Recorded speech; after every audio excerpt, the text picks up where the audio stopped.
welcome.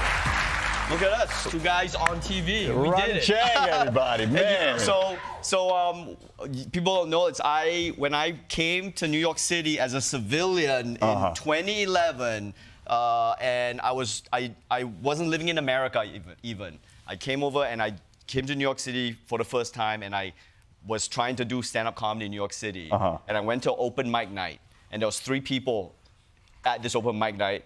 One of them was like some white dude, some other dude. Forgettable. Yeah, forgettable. The third person was you, and you hosted the show, and you gave me some stage time. And now here we are. And here we are. Yeah. I'm so excited. And we did the show. And you were super nice to me, and you didn't care that I had an accent. You didn't treat me like some, foreigner, and which is more than I can say for the last Indian guy who was on this show. So thanks for being a cool person. I'm here for his spot. Yeah. I've been on the road for so long. It's so good to be back in New York. I was on the way here, and this is true. I was with my Indian friend. We were walking, and this homeless guy goes, "Look at these 2 computers." And I miss that kind of racism.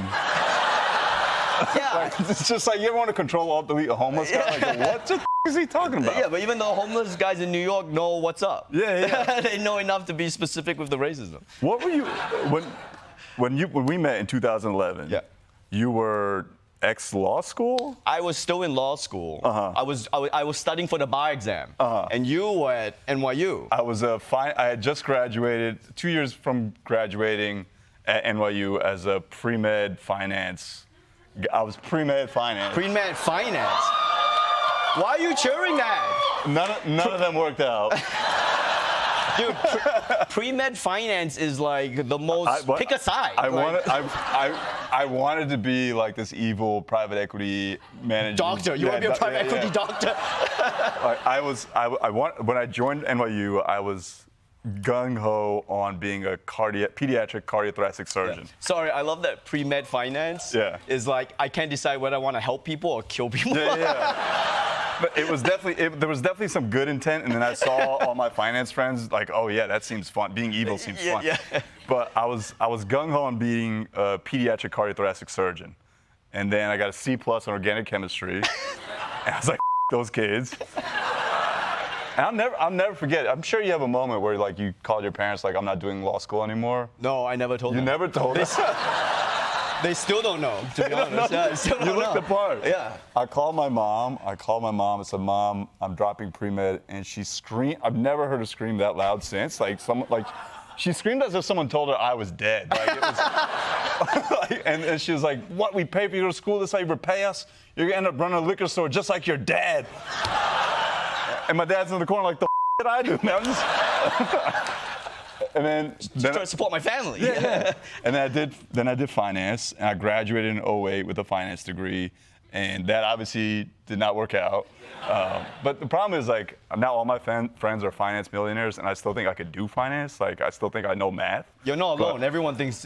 Apparently, everyone in America thinks they can do finance. Yeah. And I learned that I should just stick to jokes, because I was out to dinner with one of my friends, hedge fund guy, one of the good ones, and he's telling me he was up, like, he's managing $10 billion, and he's up 70% on the year.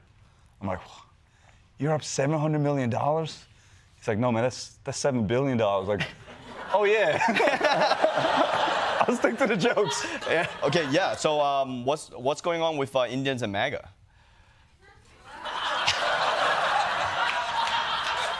As the Indian representative. No, look, I mean, there is something interesting. Well, yeah, look, like, that's Trump's DEI, Indian people, the dick-eating Indians, dude. There's so many Indians that love Donald Trump, like Vivek Ramaswamy. Yeah. Some Indians, Yeah. Another Harvard guy. Was he a Harvard guy? I'm pretty sure he's a Harvard guy. I mean, what a herb. That's if you don't know what a herb is what we called people in the 90s when they were being herbs. Like, he's a herb. He ran for president and lost, obviously. And he ran for president, and his main thing was his opening line was, "God is real." So why'd he make you 5'7", Vivek? That's the guy.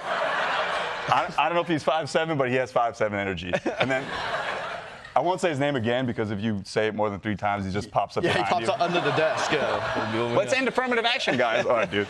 Vivek Ramaswamy. Yeah. And then there's Usha Vance, Oh, Usha Vance, yeah. who I'm praying for. I'm hoping she has Stockholm Syndrome because otherwise, why is she with JD Vance? Right. Really? She has to. And then of course, The king. Kash Patel. If you don't, I'm not saying shit about Kash Patel.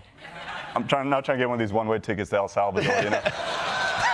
But everyone else was fair game. Yeah. If you don't know Kash Patel, you guys don't seem that concerned. But every Indian knows Kash Patel. But if you don't know him, he's the director of the FBI, and people don't seem worried about him. But his real name is Kashyap Pramod Vinod Patel.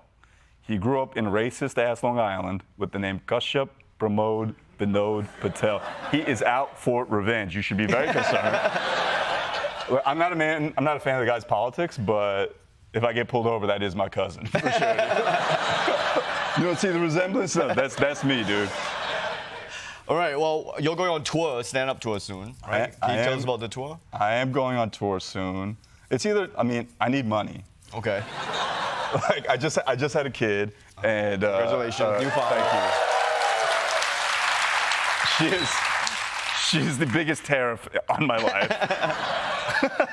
How old is she? She's 6 months old. Oh, new baby. She's fantastic. Putting her hands to work right away.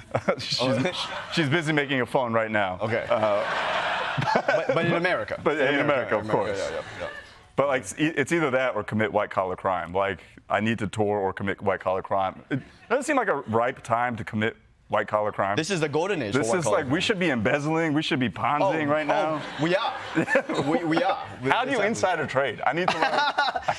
Insider trading has become very open now. You basically all you need to do is join Truth Social. Yeah.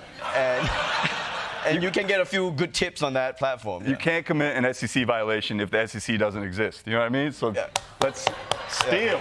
Yeah. No, but it's so I'm touring. I'm going to like. That was a step too far. I know. We don't mind the racism, but don't disrespect the SEC. Yeah. Our Robin Hoods are safe. No.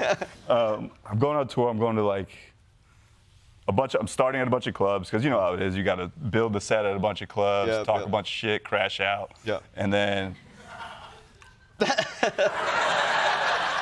Yeah. Oh, some young people in the room. Good. Crashing out, sir, is when you say some shit that you shouldn't say. I'm gonna be doing that at a lot of. I'm not gonna go full Kanye. I think this whole interview has been a definition. It's a dictionary term for it. Yeah. Being loose. Crashing out. Hey, listen, Nimesh, thank you so much. Thank you so much for being my first friend in America. Thanks for always being very cool to me. Thank you, Even though I came all the way from Australia at the time, you didn't treat me like a foreigner. And I'm very happy to be your friend here. Thanks so much. Thank you, brother. I love you, man. Thank you very much. Nimesh's tours, hitting clubs and theaters right now. Go to his website, findingnimesh.com for tickets. It's Nimesh Patel, everybody.